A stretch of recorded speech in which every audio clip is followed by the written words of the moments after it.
genuinely blows my mind to see people on this app continuing to co-opt and weaponize Laken Riley's story in order to pump out political talking points and TikTok content, despite the fact that Laken's family has directly said that they do not want that done with Laken's story. They have directly said that it is upsetting to them, and yet people continue to do it.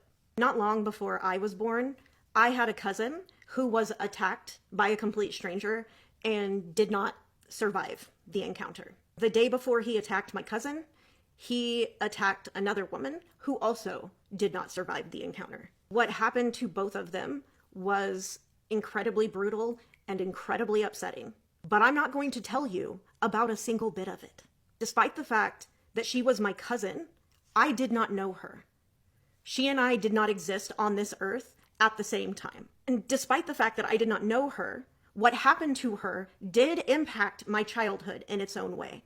I have very specific memories of watching my aunt cry and my mom, her sister, comforting her and being told by another member of the family that earlier that day, the man who had hurt my cousin had his sentence carried out, if you catch my drift. I cannot remember a time in my life in which I didn't know what had happened to my cousin. I don't know if I was just told the story early on or if I overheard it somehow and pieced it together the way that little kids do. But there are things that I was scared of doing when I was a kid, in part because of what happened to my cousin.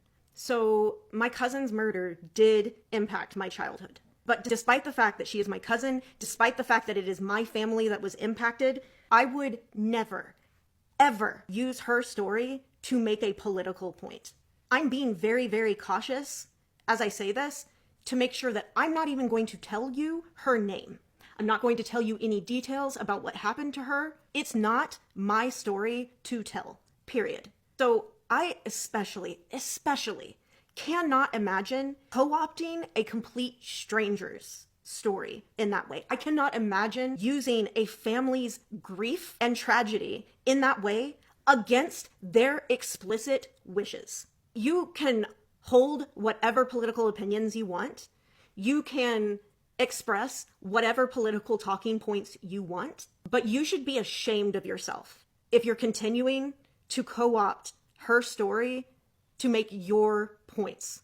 You should be especially ashamed of yourself if you are a content creator on this app and are a part of the creator rewards program. If you monetize your posts at all, and you made even a single penny off of co-opting and weaponizing Laken's story in that way, honestly, I think you should be required to donate every penny of that to an organization of Laken's family's choice. I don't think that you should keep a single penny of the money you made. And I think you should be deeply, deeply ashamed of yourself.